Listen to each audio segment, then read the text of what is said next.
Dice, ¿cuál es la causa más frecuente de colecistitis aguda?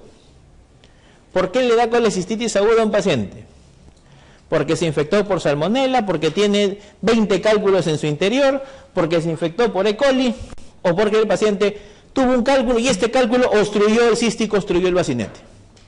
Precisamente la obstrucción del cístico, la obstrucción del bacinete por un cálculo, en la mayoría de los casos va a ocasionar este tipo de problemas. Dice, ¿cómo se llama el procedimiento de apertura y drenaje de la vesícula biliar? Solo punzarla y drenarla. ¿Cómo se llama? Colecistostomía. Dice, mujer de 50 años presenta dolor abdominal intenso en epigastro de 24 horas de evolución. Al examen, hipersensibilidad y dolor por debajo del reborde costal derecho. Leucocitosis en el hemograma, discreto aumento de la bilirrubina, fosfatasa, transaminasa sérica y amilasa sérica. ¿Cuál es el diagnóstico más probable? ¿Será una apendicitis? No hay McBurney, no hay Bloomberg, no hay migración del dolor. Si dice gastroenterocolitis, si fuera gastroenterocolitis, habría de repente diarrea, dolor abdominal tipo cólico, lo cual no presenta. Podría ser una pancreatitis aguda, el dolor no se enfaja, el dolor no se en cinturón, y si fuera pancreatitis, la amilasa sérica no tendría un aumento discreto. Mínimo tendría que tener más de 400 de amilasa para poder decir que es una pancreatitis aguda biliar. En este caso, 50 años, dolor en epigastro y debajo del reborde costal derecho, esto va más para una colecistitis aguda. Se habló de que habían fístulas entre la vesícula y el tubo digestivo y vesícula y vías biliares. Aquí está, si son fístulas internas, bilioentéricas, la colecistoduodenal es la más frecuente, y entre la vesícula biliar y las vías biliares, estos van a generar síndrome de Mirici. Este es el síndrome de Mirici. Miren, el paciente tiene cálculos en la vesícula y estos cálculos pueden comprimir las vías biliares o pueden fistulizarse hacia las vías biliares. ¿Qué sucede si es que esto se fistuliza? La vesícula biliar hace cuerpo o hace unidad con el colédoco y con el hepático común. ¿Y esto qué problemas trae? El problema que trae es cuando se le va a hacer la colelap a este paciente. Porque cuando se hace la colelap, uno que espera encontrar vesícula, cístico y colédoco. Pero ¿qué sucede en estos casos? No hay cístico y la vesícula forma la pared anterior del colédoco. Uno agarra y dice, vamos a cortar el cístico, y lo que estabas pelando, lo que estabas disecando era el colédoco. Vamos a cortar el cístico, clipa, corta, lesionada la vía biliar. Esos son los problemas que puede traer un síndrome de Mirici. La fístula más frecuente entre la vesícula y el tubo digestivo es la fístula colecistoduodenal. Si esto ocurre, los cálculos de la vesícula pasan al tubo digestivo, pasan al duodeno, yeyuno, ilion, se quedan impactados en la válvula ileocecal o a nivel del ilion terminal, ¿y qué cosa van a producir? Van a producir obstrucción intestinal. ¿Y esa obstrucción intestinal cómo se llama? Ilio biliar. ¿Qué característica tiene el ilio biliar? Signos de obstrucción intestinal, pero obstrucción intestinal puramente de asa delgada. Colon colapsado completamente. ¿Por qué? Porque el cálculo siempre se queda impactado, ilion terminal y válvula ileocecal. Como hay fístula entre la vesícula y duodeno, a través de esa fístula pasa el aire, y el aire pasa a la vesícula y de la vesícula a las vías biliares. Por eso estos pacientes tienen aerobilia o neumobilia. Cálculo impactado en el intestino delgado, la vesícula evacuada o esclerotrófica, y si esto ocurre, el paciente debe ser intervenido quirúrgicamente, abrir el intestino donde está ubicado el cálculo, extraer ese cálculo y cerrar ese defecto. Este dibujito más o menos me representa lo que hay en el hilo biliar. Miren ustedes, fístula entre la vesícula y duodeno, a través de ella pasa el cálculo y por aquí pasa el aire se va a las vías biliares, aerobilia o neumobilia, el cálculo avanza por duodeno y yeyuno ilion, se queda impactado en el ilion terminal o en la válvula ileocecal generando un cuadro obstructivo. ¿Cuál es la triada del hilo biliar? Pacientes que tienen aerobilia o neumobilia, signos de obstrucción intestinal de asa delgada en un paciente que tiene cálculos dentro de la vesícula biliar. Ahora, si bien lo frecuente es que se fistulice vesícula y duodeno, a veces también se fistuliza vesícula y estómago. Si esto ocurre, el cálculo se queda impactado, se queda obstruyendo la primera porción del duodeno o el píloro. ¿Qué pasa si un cálculo obstruye el píloro? ¿A qué nivel estaría la obstrucción? Sería una obstrucción alta. Nuestro paciente haría síndrome pilórico, come y vomita todo. Es una condición rara, pero puede suceder. ¿Cómo se llama cuando la vesícula se fistuliza el estómago y hace un síndrome pilórico, una obstrucción alta? Se llama síndrome de Bouveret. Una condición rara, pero eso puede existir. ¿Cuál es la fístula biliodigestiva más frecuente? ¿La vesícula y con quién? Vesícula y duodeno.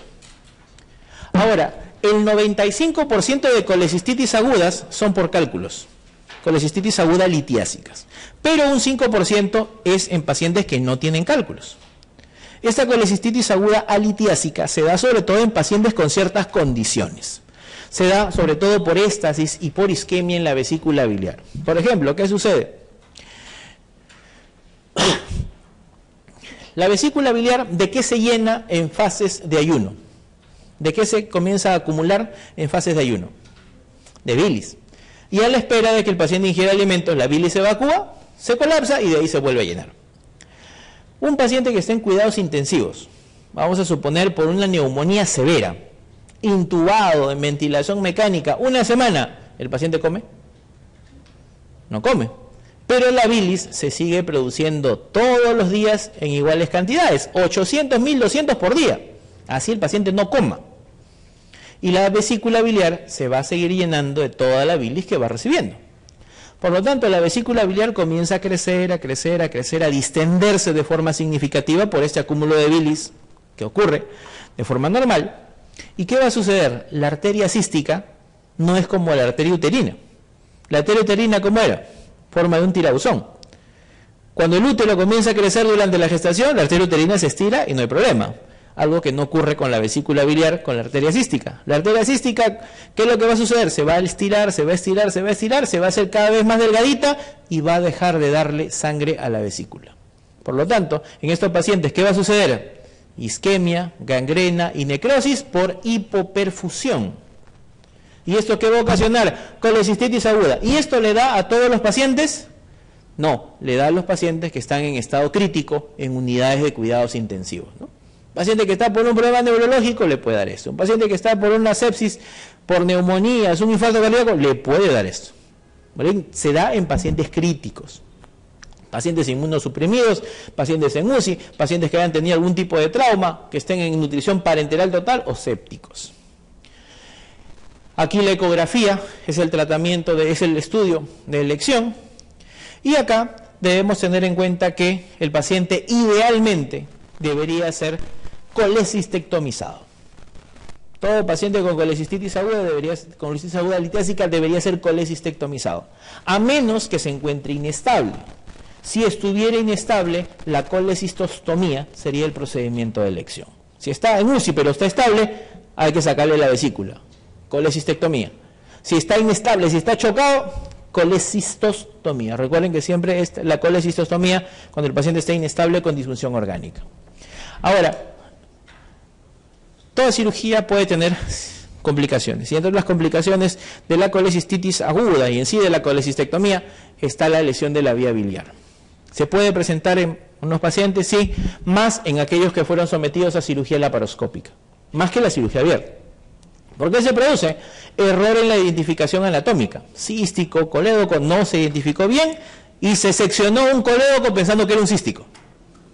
O se seccionó un cístico, o se seccionó el cístico muy pegado al colédoco, se estenosó o se cliparon a variantes anatómicas que pudieron existir en las vías biliares. Errores técnicos al momento de hacer la presentación de la vesícula biliar durante la cirugía puede ocurrir estos problemas. Alteraciones morfológicas congénitas del paciente o estados inflamatorios. Mientras más inflamación tenga la vesícula biliar, más posibilidades de que la anatomía se altere y que genere varios problemas. Error en la interpretación anatómica, y está lo que decíamos, ¿no? Pensaron que era cístico y en verdad no era cístico, era colédoco, clip, clip, corte en medio y amputada la vía biliar. Errores técnicos, tracción excesiva, efecto en tienda de campaña. Bueno, a los que van a hacer cirugía, miremos primero esta imagen. Hepático derecho, hepático izquierdo, hepático común, y aquí de forma vertical debería venir el colédoco, de aquí salir el cístico y vesícula biliar.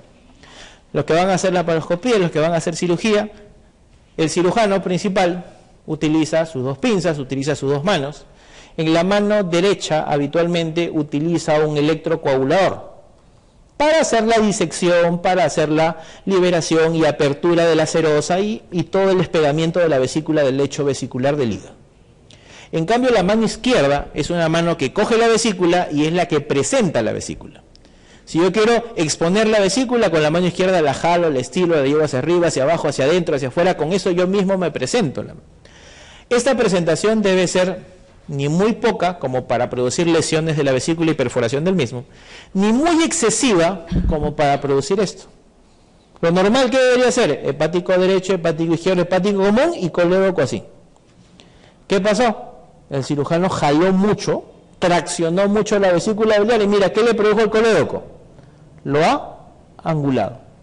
Y al angularlo, pensaron de que cístico es acá, clip arriba, clip abajo, corte en medio. ¿Qué pasó con el colédoco? Cortado, ¿no? Esa es la maniobra o el efecto en tienda de campaña, como dice, por excesiva tracción en el paciente. Hemorragia incontrolada, comienza a sangrar y dicen ya, clip, uno, pum, colocado. Sigue sangrando, otro más. Colocar clips a ciegas, en alguno de ellos vas a comprometer algún ducto de la vía biliar. Por eso la disección debe ser meticulosa, bien identificado, tratar de reconocer los vasos y clipar de forma bien identificado, tanto lo que son císticos y también vasos a este nivel. Mal uso del electrocauterio. Este electrocauterio lo que busca es disecar y cohibir cualquier puntito de sangrado. Si yo tengo un paciente que comienza a sangrar, quema un poquito y no para el sangrar, algunos lo que hacen es agarrar el cauterio y pegarlo ahí, dejarlo quemando la estructura sobre la cual se está presentando el sangrado. Si este efecto de quemadura se da sobre la vía biliar, quizás en el primer instante de la cirugía tú no notes nada. Se va a necrosar la pared. Al día siguiente esa necrosis va a ser como una costra, se va a caer, la vía biliar se va a abrir y toda la bilis se va a caer a cavidad. Y eso puede ocurrir por quemaduras. Fallo en clip del cístico. Cliparon, pero no lo cliparon de forma adecuada. De repente el cístico era muy ancho, el clip estaba a las justas, lo colocaron y a las pocas horas se salió el clip, peritonitis biliar. Lesión por introducir algunos dispositivos también puede ocurrir. Para prevenir esto en cirugía, nuevamente para los que les guste cirugía, hay un procedimiento, hay una técnica que se llama critical view o visión crítica de seguridad. ¿En qué consiste? Miren, aquí están traccionando la vesícula biliar, aquí está todavía pegada al lecho, aquí está cístico, aquí está la arteria cística. ¿En qué consiste este critical view? Consiste en que yo voy a disecar arteria cística y conducto cístico y que se vea así, peladito. Debo estar completamente seguro que este conducto se une a la vesícula y va a la vía biliar. Y debo estar seguro que esta arteria va directamente a la vía biliar. Yo tengo conducto cístico, arteria cística, hígado por detrás, ahí estoy completamente seguro que ellos son los conductos correctos. Obviamente acá clipo, corto y estoy completamente seguro que no estoy lesionando nada malo. A veces, ¿qué sucede? Por querer sacar rápido al paciente, agarran la vesícula, dicen, esto parece cístico, ya, clipas arriba, clipas abajo, cortas, esto parece arteria, otro clip, arriba, abajo, cortas, y después comienza a chorrear bilis. ¿Qué pasó? Si comienza a caer bilis y la vesícula no está perforada, ya se llevaron la vía biliar. Eso por a veces no identificarlo de forma adecuada. Pero a veces no toda la culpa la tiene el cirujano. El paciente viene con defecto de fábrica, viene con alteraciones anatómicas. Conductos anómalos, vía biliar que se une muy distalmente, vesícula biliar con císticos cortos, diferentes alteraciones que pueden ocurrir. Distintas clasificaciones también para lesiones de vía biliar. Las más conocidas las vemos acá, clasificación de Bismuth y la otra clasificación de Strasberg. Son las más utilizadas para poder definir los diferentes tipos de lesiones que hay en vía biliar. Ahora, ¿qué hay que hacer? Y eso también ustedes lo van a ver en preguntas. De ver las preguntas que ahora hablan de bastante lesión de vía biliar, que si bien es un tema más de especialidad, en estos últimos años los han puesto como en el examen general de residentado. Un paciente que tiene durante la cirugía una bilirragia, es decir, estás operando, encuentras lo que parece tu cístico, clipas cortas, arteria, clipas y cortas, y no te has perforado la vesícula biliar, si no le has hecho un huequito a la vesícula biliar, no tendría por qué haber bilis en el campo operatorio. Si tú no has perforado la vesícula, ya cortaste lo que parecía cístico, ya cortaste lo que parecía arteria cística, y comienza a chorrear bilis, tú ves que hay bilis en el campo operatorio, no dices, algo ha pasado acá. Si hay bilirragia en el campo operatorio, esto me está diciendo, se han llevado la vía biliar en el paciente. ¿Qué es lo que hay que hacer? Confirmar esa lesión de vía biliar. Lo ideal, con la angiografía intraoperatoria. Hay que idealmente, o por vía laparoscópica abierta, colocar una sondita en el lugar donde está saliendo la bilirragia, pasarle contraste y tomarle una radiografía. Y ver la lesión, a qué altura se ha producido y sobre todo ver si se puede reparar. Si es que esto se produce por un conducto de Luschka, ¿qué cosa es? Es un conductito anómalo que va desde la vesícula al hígado. Si es solo por ese conductito, ligarlo, nada más. Pero ¿qué pasa si justo hacen la colangiografía y ven el colédoco, y el colédoco tiene un hueco por donde se está escapando el contraste? Si es una lesión del menos del 25% de la circunferencia del colédoco, y es una lesión no térmica, es decir, no por electrocauterio, sino por corte, por tijera, ¿qué es lo que hay que hacer? Suturar ese defecto y ponerle un KER por debajo de esa perforación. ¿Qué pasa si cuando hacen la colangiografía ven que el colédoco está amputado? Si hay sección completa de colédoco, clipaje, está isquémico o fue por quemadura, se cortaron el colédoco con el electrocauterio, si esto ocurrió, no hay forma de suturarlo, no hay forma de ponerle KER. Lo ideal es hacer una derivación biliodigestiva. Hay que llevar un intestino, hay que llevar el yeyuno hacia arriba y suturarlo al colédoco amputado. Eso es lo ideal. Ahora, ese procedimiento, derivación biliodigestiva, es un procedimiento sumamente complejo. Complejo no porque sea difícil hacer la sutura, sino porque la mayoría de estos colédocos son colédocos de 3-4 milímetros, que implica suturarlo con un intestino, suturarlo a puntos separados, a veces ponerle tutores en el centro, para que no se fistulicen y para que no se estenosen. Y eso idealmente lo debe hacer alguien que tiene experiencia en ese tipo de suturas con conductos chiquitos, porque si no la tiene, es alta la probabilidad de que esa anastomosis se abra, el paciente haga peritonitis biliar y tengan que reoperarlo. Y ahí la forma de manejarlo va a ser muy diferente. Siempre que se habla de lesión de vía biliar se dice que el mejor momento de identificarla y de operarla es el momento del intraoperatorio, es decir, apenas sucedió la lesión. Si estaban operando y se dieron cuenta, esto es una lesión de vía biliar, ese es el mejor momento para identificarla y para repararla, porque el tejido todavía no está inflamado. Si el paciente se identifica que hubo lesión de vía biliar 2, 3, 4, 5 días después, ya se imaginarán toda la inflamación, los conductos no se ven, las anastomosis no van a pegar adecuadamente y va a ser una catástrofe para el paciente. Por eso, como es un procedimiento complejo y que lo debe hacer una persona entrenada en esto, miren este cuadrito, que a veces sale un poco de la definición quirúrgica. Dicen, ¿no? Sí, cirujano experto que conoce ese procedimiento, si no lo conoce, y dicen, no sé hacer esto, nunca lo he hecho, mejor le pones un tutor en ese colédoco amputado, lo ligas, sacas el tutor hacia afuera, cierras al paciente, transfieres al paciente a un hospital que tenga cirugía hepatobiliar compleja. Si es alguien que tiene experiencia, no porque se haya llevado varias vías biliares por si acaso, sino porque sepa hacer este tipo de anastomosis, debe hacerle la reparación. Y la reparación de elección se llama hepático yeyuno anastomosis en IDERRUX. Es el procedimiento a realizar en este tipo de pacientes. Acá lo vemos pero en figuritas, ¿no? Mejor.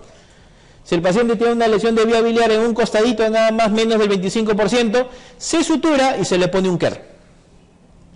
Si el paciente tiene una amputación completa de la vía biliar, ¿qué es lo que hay que hacer? Subir el intestino hacia arriba, unir el colédoco amputado con el yeyuno y de esa manera la bilis va a pasar al tubo digestivo. Esto para lesiones completas, lesiones por isquemia, lesiones por quemaduras a nivel de las vías biliares. Bueno, esa es la forma de más o menos que tenemos que tener en cuenta con respecto a esta patología. Cuando hay cálculos en la vía biliar, ya dijimos, se llama coledocolitiasis. Pueden haber dos tipos de coledocolitiasis. Si el cálculo se forma en el colédoco, se llama coledocolitiasis primaria. Si el cálculo se formó en la vesícula, salió por el cístico y se pasó al colédoco, eso se llama coledocolitiasis secundaria. Pregunta, ¿cuál es lo más frecuente? ¿Una coledocolitiasis primaria o una secundaria? La secundaria, es decir, que el cálculo se forme en la vesícula, se salga y se vaya al colédoco. La primaria es más raro. Pueden ser asintomáticos como los vimos, a veces cólicos biliares, a veces sensibilidad. Pueden obstruir el colédoco y generar ictericia. Mientras más grande sea el cálculo, más ictericia va a producir. Si es un cálculo chiquito, a veces ni síntomas ni ictericia le produce al paciente. Ahora, si el cálculo obstruye y genera ictericia obstructiva, la bilis se puede infectar y si se infecta, eso se llama colangitis. Recuerden que la coledocolitiasis secundaria siempre es lo más frecuente. En los estudios de laboratorio, en ese caso, de igual son los cálculos mixtos de colesterol, porque son los que se forman en la vía biliar y por algún motivo hay éstasis a nivel de las vías biliares y se generan este tipo de problemas. En un paciente que tiene coledocolitiasis puede ser asintomático, pero a veces los estudios de laboratorio sí pueden revelar algunas alteraciones. La bilirrubina puede encontrarse elevada, predominio directo, fosfatasa GGT también puede encontrarse incrementados. Si hay ya signos de infección puede haber leucocitosis y en el caso de los estudios de imágenes siempre la ecografía es el estudio inicial. No porque la ecografía vaya a identificar el cálculo o sea el mejor examen para identificar el cálculo, sino porque la ecografía me da el primer índice de sospecha. ¿Cuál es ese primer índice de sospecha? Vía biliar dilatada. Si yo veo que un colédoco que debería medir 4 o 5 milímetros mide 8, 9, 10 milímetros, yo digo, no, esto no es normal. Si está dilatado, algo le está obstruyendo en la vía biliar distal, más probablemente un cálculo sea que esté ocasionando estos problemas. Si el cálculo es muy grande, a veces sí se puede ver por ecografía. Pero si los cálculos mientras más chiquitos son, no los va a ver. La colangiografía intraoperatoria a veces puede servir, pero la colangiorresonancia sí es el estudio de elección para ver los cálculos en la vía biliar. Inclusive cálculos chiquitos, cálculos de 2, 3 milímetros. Y además, no solo me van a describir la presencia de cálculos, sino me van a describir toda la anatomía de las vías biliares, para saber ante qué paciente me estoy enfrentando. De repente lo vamos a operar y este paciente tiene alguna malformación o una alteración congénita, lo cual debo tenerla presente en el momento de operar al paciente. A veces la econdoscopía puede ser útil. La CEPRE mucho tiempo atrás se utilizaba como diagnóstico y tratamiento de la coledocolitiasis. Actualmente la CEPRE es más para tratar la coledocolitiasis y no para diagnosticarla, ya que la CEPRE tiene muchas complicaciones. Ahora, la coledocolitiasis tiene probabilidades. Hay signos que me dan baja probabilidad de que mi paciente tenga coledocolitiasis, otros moderada probabilidad de que mi paciente tenga coledocolitiasis y otro elevada probabilidad de que tenga coledocolitiasis. Y esto va en función a que clínica, laboratorio, estudios de imágenes. Baja probabilidad, el paciente tiene alteraciones bioquímicas, fosfatasa GGT, sin vía biliar dilatada, o coledocodilatado sin alteración bioquímica. En la moderada, pacientes asintomáticos con colelitiasis o pancreatitis biliar con dilatación de la vía biliar y alteraciones analíticas en rango bajo. Cuadro de coledocolitiasis en resolución y los que tienen elevada probabilidad, pacientes con colangitis, pacientes con obstrucción de la vía biliar que ya tengan demostrados cálculos en ecografía o tomografía o que tengan coledocolitiasis sintomática. ¿Y esto por qué es importante? Porque me ayuda a definir este algoritmo. Paciente que tenga baja probabilidad de que tenga coledocolitiasis, yo lo voy a operar. Idealmente, si no tiene ningún estudio que haya valorado la vía biliar, hacerle colangiografía intraoperatoria. Si la colangiografía intraoperatoria me dice no hay cálculos, simplemente sacamos la vesícula y culminamos la cirugía. Si la colangiografía me dice sí hay cálculos, este paciente debería ser realizado una CEPRE. ¿Qué pasa si el paciente tiene moderado riesgo de coledocolitiasis? Antes de operarlo, primero colangiorresonancia. Si la colangiorresonancia me dice no hay cálculos, colelab. Si el paciente tiene una colangiorresonancia y si te dice sí hay cálculos, el paso siguiente, CEPRE. Paciente que tenga elevada probabilidad de coledocolitiasis. Ya un paciente ictérico, con coledocodilatado, fosfatasa GGT marcadamente elevada, y en la ecografía te dicen cálculo en el interior de colédoco, ya tienes todo, de coledocolitiasis. Si hay clara evidencia de coledocolitiasis, ya no se hace ningún estudio, sino directamente vamos al tratamiento. ¿Cuál es el tratamiento de elección de la coledocolitiasis? CEPRE. Ahora, la CEPRE puede tener dos caminos. La CEPRE puede resolver la coledocolitiasis, ser exitosa, o no poder resolver la coledocolitiasis. Si puede resolver la coledocolitiasis, si limpia toda la vía biliar, la colelab es el paso siguiente. Si la CEPRE no puede resolver la coledocolitiasis, ¿cuál es el paso siguiente? Cirugía. Y la cirugía va a ser en dos cosas: sacar la vesícula y abrir el colédoco y limpiar los cálculos. Hacer exploración de vías biliares y hacer colecistectomía. Y eso se puede hacer tanto por cirugía abierta como por cirugía laparoscópica. ¿Bien? Ese es más o menos el algoritmo que se hace en todos los pacientes que tienen coledocolitiasis. Recordemos que lo ideal siempre es reconocer la coledocolitiasis antes de operar al paciente. Operar solo colelitiasis. La coledocolitiasis siempre debe ser reconocida en el preoperatorio y tratada mediante CEPRE si es que en ella se puede encontrar. Pues aquí lo tenemos, siempre identificados antes. ¿En qué pacientes yo debo tener en cuenta que pudiera tener coledocolitiasis y debo prestarle atención para reconocer el mismo? Si mi paciente tiene antecedente de ictericia, ha tenido pancreatitis colangitis, tiene fosfatasa, GGT elevado, tiene microlitiasis en la vesícula. ¿Y por qué microlitiasis? Porque estos calculitos sí se van a salir de la vesícula y van a pasar al colédoco. Si me dice paciente con cálculo único de 5 centímetros, ese cálculo no se va a salir de la vesícula ni va a pasar al colédoco. Pero si me dice cálculos múltiples de 2 milímetros de diámetro, eso sí se pueden salir e irse al colédoco. Y el colédoco dilatado también. Ahora, ¿qué pasa si hemos intervenido quirúrgicamente a un paciente? Ya le sacamos la vesícula al paciente. Luego de haberlo operado, dentro de los 2 primeros años, si este paciente hace clínica de coledocolitiasis, dolor, ictericia, fosfatasa, GGT elevado, colédoco dilatado, yo digo, hay posibilidad de que hayan cálculos dentro de esa vía biliar. Si esto ocurre antes de los 2 años de haber sido realizada la cirugía, eso se llama coledocolitiasis residual. ¿Qué quiere decir? Probablemente esos cálculos ya estaban ahí en el momento de la cirugía y nadie se dio cuenta, o no los evaluaron adecuadamente. En cambio, si esa clínica de coledocolitiasis aparece después de los 2 años de haber sido operado, eso se llama coledocolitiasis de novo. ¿Qué quiere decir? Que el cálculo se formó en la vía biliar. Eso es decir, es una coledocolitiasis primaria. No tenía nada que ver con la cirugía que ya le habían hecho al paciente. Varón de 65 años colecistectomizado hace 5 años. Sospecha de cálculo en el colédoco. Presente ictericia obstructiva, cólico biliar, náuseas y vómitos. Al examen, afebril, 90 de frecuencia cardíaca, respiratoria en 20, lúcido, orientado, resto del examen normal. El paciente debe ser sometido a ¿qué? Primero, ¿cuál es el diagnóstico del paciente? Mi paciente tiene coledocolitiasis, ¿residual o de novo? De novo. Sea coledocolitiasis residual o de novo, la coledocolitiasis tiene un tratamiento. ¿Cuál es? Hay que hacer procedimiento endoscópico, la CEPRE. Siempre hacer el procedimiento menos invasivo posible. Cuando la bilis se infecta debido a cuadros obstructivos, eso se llama colangitis. ¿Cuál es la causa más frecuente que un paciente tenga para desarrollar colangitis? La coledocolitiasis. Los tumores también pueden obstruir la vía biliar y producir colangitis aguda, pero de todas las causas más frecuentes, la coledocolitiasis es la más importante. Clásicamente, la colangitis se definía así, ¿no? Triada de Charcot, pentada de Reynolds. Triada de Charcot, fiebre, dolor, ictericia. Pentada de Reynolds, la triada de Charcot, más shock, hipotensión y confusión mental.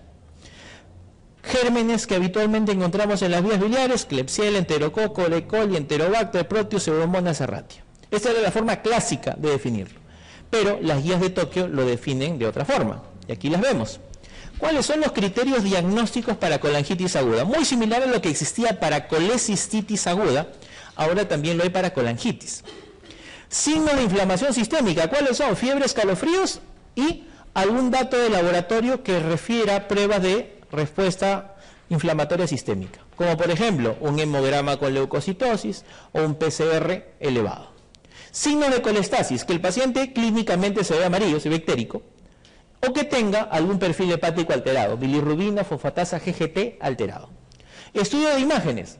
Algún estudio de imágenes que me refiera a dilatación de vía biliar, como por ejemplo una ecografía, o que tenga algún tomo o una resonancia que me diga, mira, esa es la causa de la obstrucción y por eso el paciente está ictérico. Si yo tengo 2 de esos 3 criterios, es un diagnóstico de sospecha. Si tengo 1 de cada uno, es un diagnóstico definitivo para colangitis aguda. Entonces, una cosa era la forma clásica de fiebre, dolor, ictericia, triada de Charcot, y otra es la forma de verlo aquí por los criterios en las guías de Tokio. Y así como había colecistitis aguda leve, moderada, severa, también hay colangitis leve, moderada, severa. Siempre en la severa, ¿qué cosa vamos a encontrar en el paciente? Vamos a encontrar disfunción orgánica. En la moderada, ¿qué cosa encontramos? Leucocitosis, leucopenia, fiebre 39 grados, edad mayor a 75, hipoalbuminemia, hiperbilirrubinemia. Y en la leve no hay ninguno de los criterios de leve, ni de moderada ni de severo. Todo paciente que tenga colangitis, corregir trastornos hidroelectrolíticos, buena cobertura antibiótica, cefalosporina de tercera más metro o cipro más metro si es alérgico. Y siempre hay que buscar que drenar la vía biliar. ¿Cuáles son las formas de drenar la vía biliar en aquel paciente que tenga colangitis? 3 formas. La menos invasiva, endoscópico, es decir, CEPRE. Luego está la vía percutánea, colangiotransparieto-hepática. Y la última, la más invasiva de todas y la que deberíamos reservar para el final, siempre es la quirúrgica. La coledocotomía y colocación de Drenker, como lo vemos aquí. Mira, aquí está la CEPRE, vía endoscópica. Aquí está la vía biliar abierta con la colocación del KER. Esta es la vía quirúrgica, la menos invasiva. En este caso, este cuadrito me resume qué es lo que vamos a hacer con respecto a los pacientes que tengan colangitis aguda. Si mi paciente tiene una colangitis grado leve, ¿cuál es la terapia de elección? Antibióticos y hidratación, analgésicos, todo por vía endovenosa. La mayoría de pacientes responden bien. Culminado el ciclo de antibióticos, tratar el agente etiológico que ha causado la colangitis, ya sea endoscópico, percutáneo o quirúrgico. Siempre endoscópico como primer paso, como primera opción. ¿Qué quiere decir? Imaginemos que tenemos un paciente que llega el día viernes, 8 de la mañana a la emergencia, y tiene colangitis leve. Le das antibióticos, para el viernes en la tarde-noche el paciente está bien, no hay hipotensión, no hay taquicardia, no hay fiebre, y en ese paciente decimos, es un paciente con colangitis leve, que está respondiendo bien al tratamiento médico, está con obstrucción de la vía biliar por cálculos, pero no requiere un manejo precoz, o rápido, o urgente para drenar la vía biliar. Entonces, hablas con el gastroenterólogo, el gastroenterólogo te dice, mira, sí, pues, es un paciente que tiene colangitis, pero está respondiendo bien al manejo médico, le hacemos CEPRE el lunes. Es decir, algo programado, algo más electivo para el paciente. ¿Por qué? Porque el paciente, su condición, te lo permite. Colecistitis moderada, ¿qué dicen? Drenaje biliar precoz. Antibióticos, medidas generales, y dependiendo de ello, el drenaje biliar precoz, endoscópico, percutáneo, quirúrgico. Siempre endoscópico es lo primero, CEPRE es lo primero. Nuevamente, el mismo paciente ingresa a la emergencia a 8 de la mañana con signo de colangitis moderada. Le das antibióticos, sigue hemodinámicamente estable, pero con signos de colangitis moderada, y en este paciente decimos, si este paciente no le descomprimimos la vía biliar, probablemente en las siguientes 24 o 48 horas, el paciente se podría descompensar y migrar a una severa. Por lo tanto, ingresó el viernes y el gastroenterólogo te dice, ¿sabes qué? Mañana sábado le hacemos la CEPRE. Como ven, es una CEPRE en un tiempo mucho más corto. Hacemos la CEPRE de forma precoz. Ya no nos esperamos 2 o 3 días para hacer la CEPRE, sino que la hacemos dentro de las siguientes 24 horas. Con eso, ¿qué estamos haciendo? Evitando que mi paciente con colangitis moderada migre y se transforme en una severa.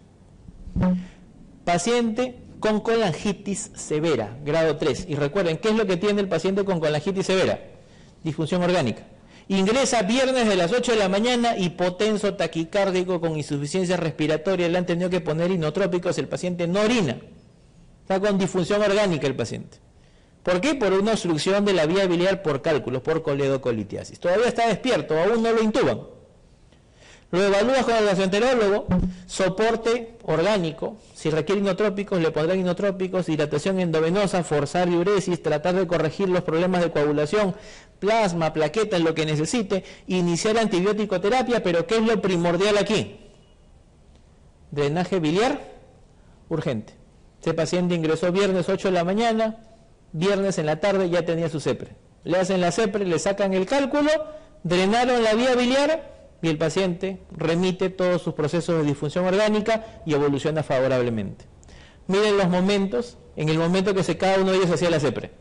En una, esperabas 2 o 3 días, en otro, lo hacías en las siguientes 24 horas, y el otro lo hacías horas después. ¿Qué pasaba si esto te ocurría o te llegaba el paciente domingo en la tarde, donde no hay gastroenterólogo? No tienes forma de hacerle CEPRE. ¿Cuál es la única opción que te queda? Quirúrgico. Es decir, llevabas al paciente a sala, abrías el colédoco, sacabas los cálculos, sacabas la bilis, ponías un KER y cerrabas al paciente. Siempre utilicen ese orden. Primero endoscópico, primero CEPRE, inclusive en severa, porque de esa forma no le maltratas la vía biliar. ¿Y qué más? Si la CEPRE no funciona, te queda una alternativa. ¿Cuál es esa alternativa? La cirugía. ¿Qué pasa si de frente lo metes a cirugía al paciente? ¿Tienes otra opción para hacerle algo adicional? Ya no. Por eso siempre empiecen con lo menos invasivo y acaban en lo más invasivo. Siempre de elección para la colangitis, la CEPRE, pero la CEPRE, como todo procedimiento, tiene complicaciones: sangrado, perforación, pancreatitis, drenaje de la vía biliar transparieto hepático, tiene efectividad alta, pero también mayor morbilidad y mortalidad, sobre todo muy útil en obstrucciones altas, obstrucción intrahepática, obstrucción de la vía biliar extrahepática a nivel iliar. Si falla la CEPRE también es muy bueno. Y en el caso del drenaje quirúrgico, que implica la colocación del Drenker dentro de las vías biliares, siempre debe ser el último que yo me debo reservar para utilizar. Debe ser el último escalón para tratar a estos pacientes. Dice: paciente 65 años, con cuadro de ictericia progresiva, coluria y dolor abdominal. En las últimas 48 horas se agrega fiebre y escalofríos. Dolor, fiebre, escalofríos, asociado a ictericia. ¿Qué cosa es esto? Esta es la tríada de Charcot y estamos hablando de una colangitis aguda. Dentro de la valoración de los pacientes que tengan problemas dentro de la vía biliar, están los que tengan dilatación quística de la vía biliar o del colédoco.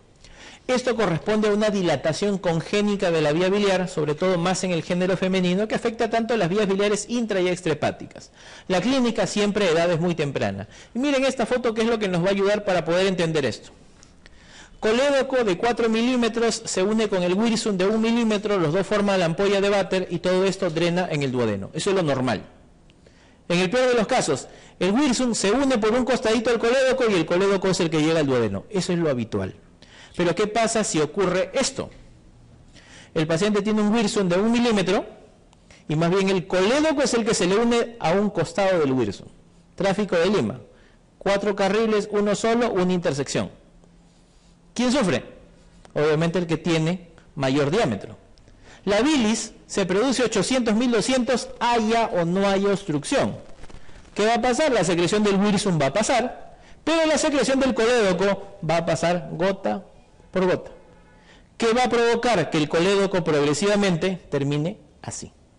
Y esto es defecto de fábrica. Esto viene desde que nace el paciente. Por lo tanto, si un paciente llega a tener 8, 10, 12 años, ya se imaginarán de qué diámetro está ese colédoco. Lo que debería ser 4 milímetros, van a tener un colédoco de 10, 12 centímetros de diámetro.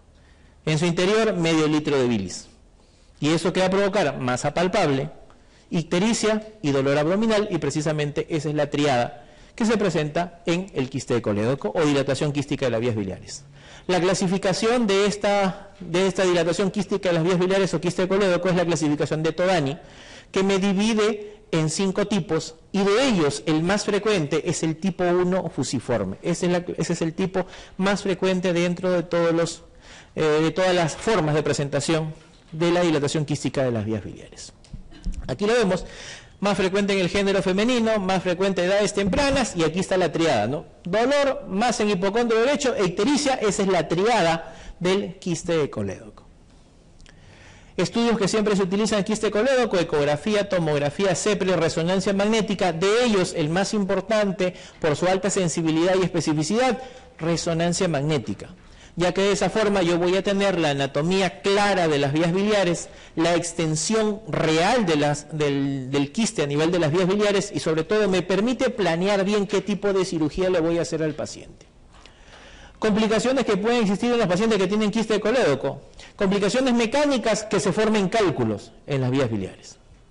Complicaciones infecciosas: como no puede pasar la bilis y la bilis se queda acumulada en el colédoco, dilatado y en éstasis, se infecta la bilis, colangitis. Pero el riesgo más grande, ¿cuál es? Como hay inflamación crónica de la mucosa de las vías biliares, la inflamación crónica pasa por metaplasia, la metaplasia va a displasia, la displasia termina en cáncer. Los pacientes que tienen quiste de colédoco no operado, posibilidad y alto riesgo de desarrollar colangiocarcinoma. Mucho más riesgo que un paciente que no tiene quiste de colédoco. Si un paciente tiene quiste de colédoco, debe ser operado. ¿Y debe ser operado para qué? Para prevenir dos cosas: para prevenir colangitis y para prevenir que haga degeneración maligna, haga colangiocarcinoma. La cirugía, si son quistes extrahepáticos, el quiste tipo 1 de Todani, La cirugía es resecar ese quiste y hacer una derivación bilodigestiva en Iderrux. Pero si el quiste está ubicado dentro del hígado, como son los grados 4 y 5 de Todani, si compromete solo un hígado, hígado derecho y hígado izquierdo, resecar esos segmentos de hígado derecho e izquierdo. Pero si el paciente tiene dilatación quística de todas las vías biliares que están dentro del hígado, está afectado todo el hígado, una de las alternativas para tratar a estos pacientes es cambiarle de hígado, es decir, trasplante hepático. ¿Y por qué tendrían que ser tan agresivos de hacer hepatectomía o trasplante en algunos casos? Recuerden el riesgo más importante que tienen estos pacientes. Si no lo tratas, termina en cáncer. Y si es cáncer, ya no le vas a poder hacer trasplante hepático. Dice, la forma quística de dilatación congénita del colédoco se exterioriza clínicamente antes de los 20 años. En la mayoría de los casos se manifiesta con ¿qué triada? Dolor abdominal, masa en hipocondrio derecho e ictericia. A nivel de la vesícula biliar se puede formar cáncer, cierto, más frecuente en el género femenino. Los factores de riesgo más asociados, litiasis vesicular y vesícula en porcelana. O sea, un paciente que tiene cálculos en la vesícula crónicamente puede terminar en cáncer de vesícula biliar. Y esto condicionar a varios problemas, a ocasionar diferentes tipos de pronóstico para el paciente a futuro de acuerdo a la evolución y el estadio en el cual se puede encontrar. ¿Los pólipos en la vesícula pueden ser factores de riesgo para cáncer de vesícula? ¿Sí o no? Sí pueden ser, pero acá vamos a hacer una diferencia muy clara. Los pólipos que están en la vesícula, el 80% de los casos, 80-90% de los casos son pólipos de colesterol y habitualmente pólipos menos de 10 milímetros. ¿Qué quiero decir? Que son los más frecuentes, pólipos de colesterol, pólipos chiquitos y son los que tienen bajo potencial maligno. En cambio, los pólipos adenomatosos, que son el porcentaje restante, y que tienen habitualmente más de 10 milímetros de diámetro, esos sí son los que tienen alto potencial maligno. Por eso cuando un paciente tiene pólipos en la vesícula, lo primero que hacen es preguntarte qué cosa es, cuánto mide. Si te dicen pólipos de 1 milímetro, es de colesterol. Pólipos de 5 de colesterol. Si te dicen pólipos de 12 milímetros, no, hay que tener cuidado. Ese puede ser adenomatoso. Y el adenomatoso, ¿por qué debe ser operado precozmente? Porque este adenomatoso sí se puede convertir o tiene mayor potencial maligno. Por eso me interesa bastante el tamaño en estos casos. ¿Cuál es el tipo de cáncer más frecuente que existe en la vesícula biliar? También adenocarcinoma. Y si es adenocarcinoma, ¿cuál es la terapia de elección? Cirugía. Como todo adenocarcinoma, siempre la cirugía es la terapia de elección. Por eso, pólipos más de 1 centímetro, el paciente no tenga síntomas, deben ser operados por la posibilidad de que estos puedan ser adenomatosos. Si se hace la colecistectomía, pensando de que era una colecistitis solo por cálculos, sacas la vesícula, mandas la vesícula a anatomía patológica y el patólogo te dice, en la vesícula que me has enviado hay cáncer.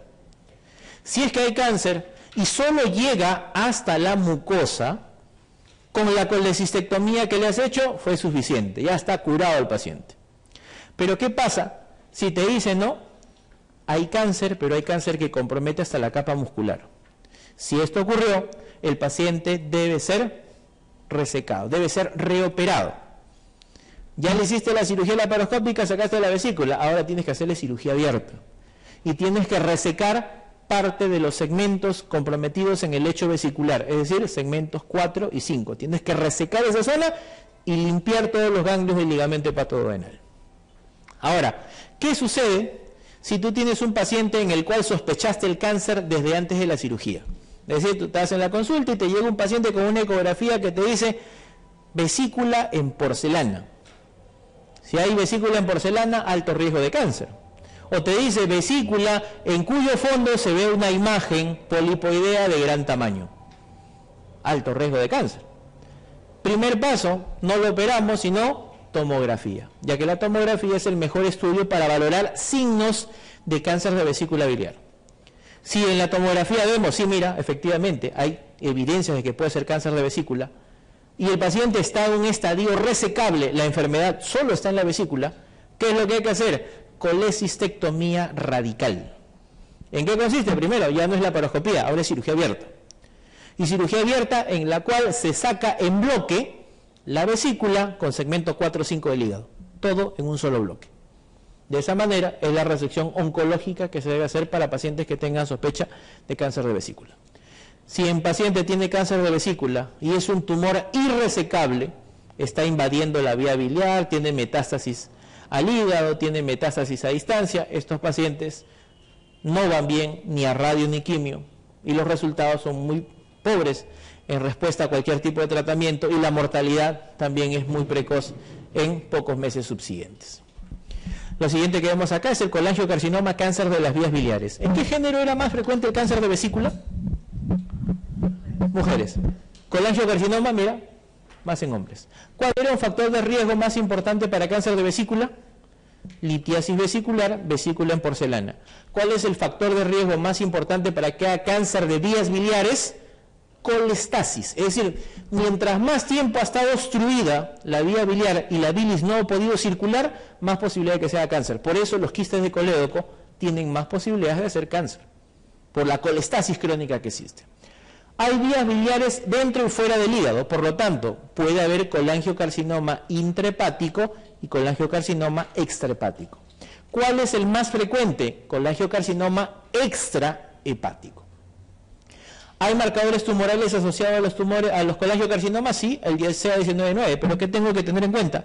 El CA19-9 también se puede encontrar elevado en cáncer de cabeza de páncreas. De todos los estudios de imágenes, siempre la colangioresonancia es el mejor estudio, ya que de esa manera puedo diferenciar las vías biliares, su extensión y planear mi cirugía. Aquí está lo que decíamos de la clasificación anatómica, que es una pregunta muy utilizada con respecto a este tema. Pueden ser intra o extrahepáticos, lo más frecuente son los extra. Y los extrahepáticos a su vez se pueden dividir en dos. Proximales o iliares, es decir, los que están ubicados en hepático derecho, hepático izquierdo, la confluencia y hepático común, que tienen un nombre propio, una clasificación que se llama los tumores de Klatskin, ellos son los más frecuentes. Y otros son los colangiocarcinomas distales, los que están en el colédoco distal, justo antes de que se unan al Wilson y formen la ampolla de Vater. Entonces, lo más frecuente los extrahepáticos, y de los extrahepáticos, lo más frecuentes los proximales iliares o tumor de Klatskin. Aquí está el tumor de Klatskin, mire la misma división, intrahepáticos, extrahepáticos, periliares o iliares o proximales o Klatskin, y los distales o periampulares. Si un paciente tiene un colangiocarcinoma proximal, un tumor de Klatskin, la resección y el hepático yeyunoanastomosis en IDRUX es el tratamiento de elección, pero si el paciente tiene un tumor ubicado en el colédoco distal, es un colangiocarcinoma distal, se trata como un tumor periampular, es decir, una cirugía de Whipple es el tratamiento de elección. ¿Dónde se localiza el tumor de Klatskin? Dice, se localiza en la ampolla de Vater. Eso es un colangiocarcinoma distal. Se localiza debajo del cístico, ese es colédoco, colangiocarcinoma distal. Se localiza en la vía biliar distal, falso. Se localiza en el colédoco, falso. Se localiza en la confluencia de los conductos hepáticos, esa correspondería a la localización más correcta. Se habló de los tumores periampulares, y los tumores periampulares son un grupo de tumores que están ubicados en la unión duodeno-pancreática y también de la vía biliar. ¿Cuáles son esos tumores periampulares? Cáncer de cabeza de páncreas, ampuloma, colangiocarcinoma distal y cáncer de duodeno de segunda porción, es decir, adenocarcinoma duodenal de segunda porción. De estos 4 tumores, ¿cuál es el más frecuente? Cáncer de cabeza de páncreas. Pero ¿qué debo decir? Todos esos tumores se les hace la misma cirugía. Es el mismo procedimiento quirúrgico para los 4. ¿Cómo se llama? Se llama duodenopancreatectomía cefálica o cirugía de Whipple. Es el tratamiento de elección para los 4. En esta posición, estos 4 tumores pueden tener clínica muy parecida, inclusive indistinguible uno del otro. A veces ingresan con un diagnóstico preoperatorio de cáncer de cabeza de páncreas y resultó que era un colangiocarcinoma. O pensaron que era un colangiocarcinoma y después resultó que era un ampuloma. ¿Quién te da muchas veces el resultado definitivo? El patólogo, cuando ya ha sacado la pieza operatoria. ¿Qué debemos tener en cuenta? Que si bien la Whipple es el tratamiento de elección para los 4, en los 4 no tenemos los mismos resultados. Y recuerden que los resultados en cáncer, ¿cómo se miden? Sobrevida. Si hablamos de un paciente que le hicieron Whipple por cáncer de cabeza de páncreas, es el que tiene la menor sobrevida. Se dice 13 a 15% a 5 años. Es bajísimo. O podríamos decir de los periampulares, ¿cuál es el más malo? Es el cáncer de cabeza de páncreas. Y es el más malo y todavía es el más frecuente de los 4, ¿no? De ellos, ¿cuál es el que tiene la mejor sobrevida? Es decir, haciendo la Whipple, el paciente tiene más expectativa de vida, el ampuloma, 45-50% a 5 años, es casi 3 veces más lo que es el cáncer de cabeza de páncreas. Misma cirugía, de repente mismo cirujano, mismo hospital, se fueron de alta el mismo día, pero el tipo de tumor histopatológico es lo que define cuál es el pronóstico que tiene el paciente, define la sobrevida. Ahora, en esta unión, miren, cuando hay un tumor en la ampolla de Vater, cuando es un tumor en la cabeza del páncreas, duodeno o colangiocarcinoma, van a comprometer y van a obstruir la vía biliar. Al obstruir la vía biliar, ¿qué provocan? Dilatación de colédoco, dilatación de las vías biliares extra e intrahepáticas, hígado congestivo, colestásico mejor dicho, conducto cístico dilatado, y mira, la vesícula también se dilata, se distiende. ¿Cómo se llama cuando la vesícula está distendida?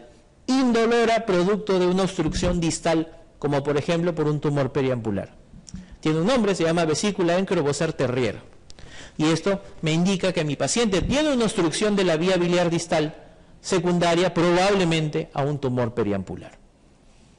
Aquí algunas consideraciones puntuales con respecto a estos tipos de tumores.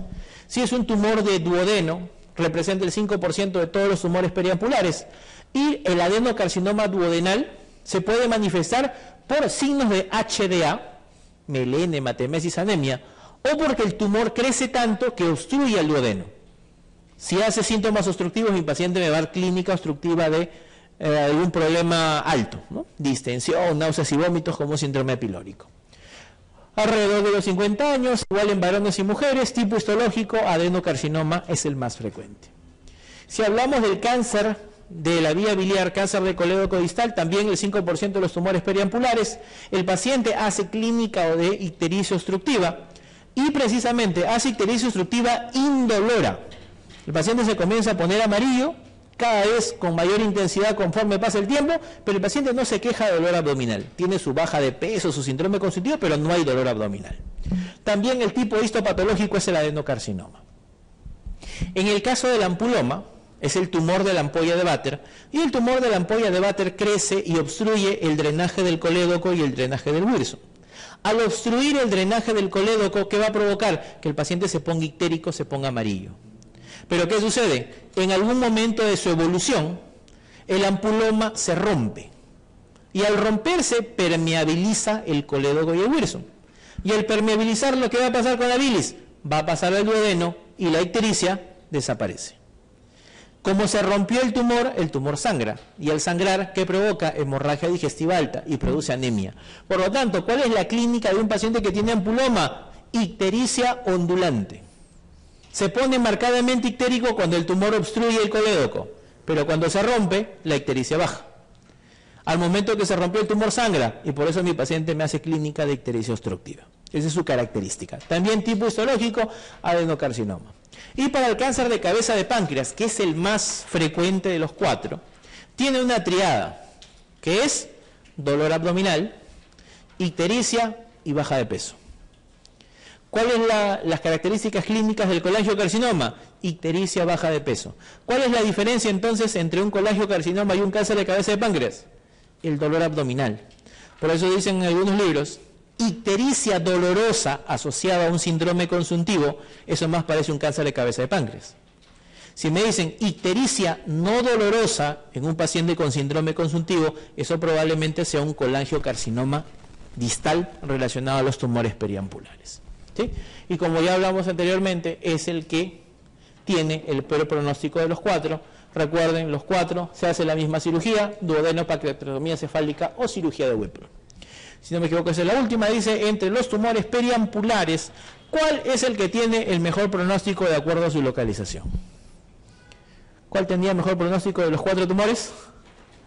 El ampuloma. 45 a 50% de sobrevida a 5 años versus el 13 a 15% de sobrevida a 5 años de los cánceres de cabeza de páncreas.